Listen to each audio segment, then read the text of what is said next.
The next batch of questions is asking about the trigonometric functions. The first of these is to find when does the cosine of t equal 1/2. To solve this problem, I'm going to use the unit circle. And I'm just going to draw a crude sketch. That's fine for right now. The thing to remember when using the unit circle is that my x-coordinate is actually the cosine function, where t is the angle that I want.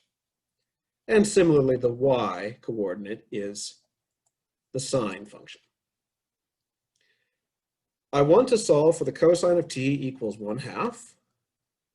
So I'm going to draw in the horizontal line y equals 1/2, and I see that there are two different solutions on the unit circle. Now, it's important to remember certain sine and cosine values. So if I want to have the cosine of t equal to 1/2, then I had better have 1/2, excuse me, then that angle measure is going to be pi divided by 6. So I'm using radians here. You could also say this is 30 degrees. Now, what is this other solution? I have mirrored across the unit circle. So knowing that 180 degrees, or pi radians, would get me this coordinate here,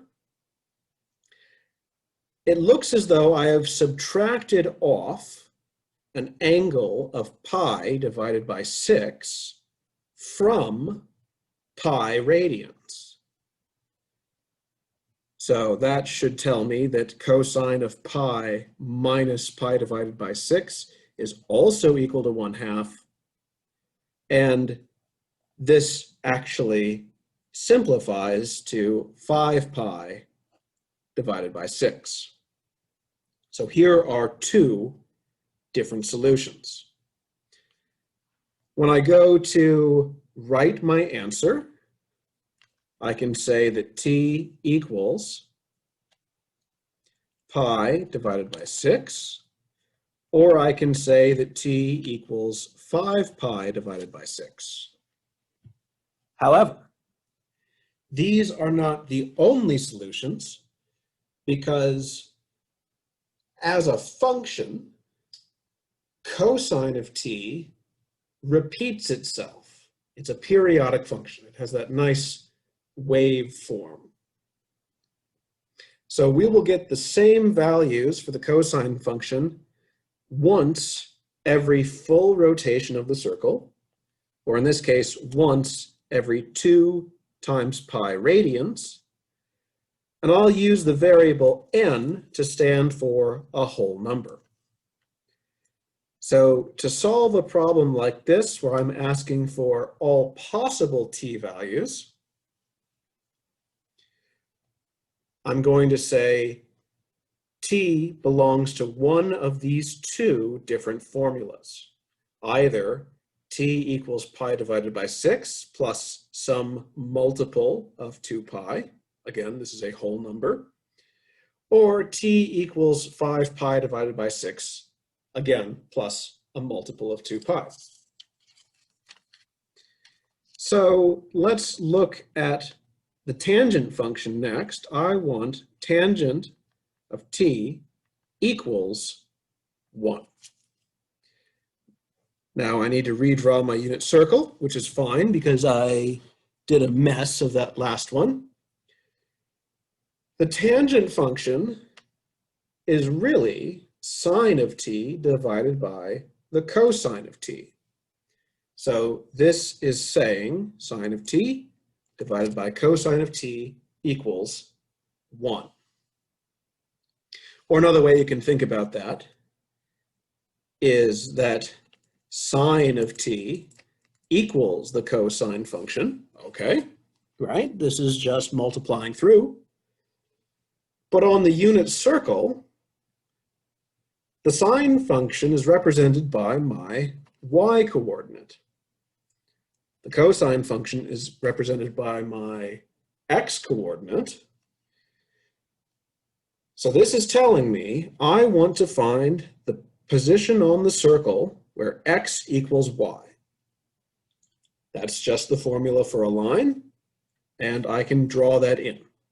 Again, it's not a very accurate drawing, but it's enough that I can get the job done. So my first solution is going to be here at 45 degrees. So I can say that t equals 45 degrees. Or I can go 180 degrees and then another 45. So 180 plus 45 will be 225. And again, I have this problem of the tangent function being periodic. So every time I go around by a full 360 degrees, I'll get the same answer.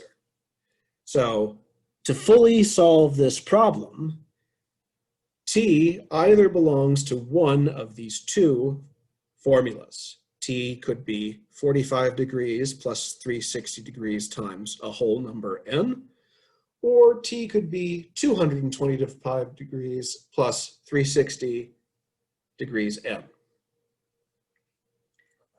If you're feeling particularly clever, you could boil these down and say that t is equal to 45 degrees plus 180 n, and that will cover both cases.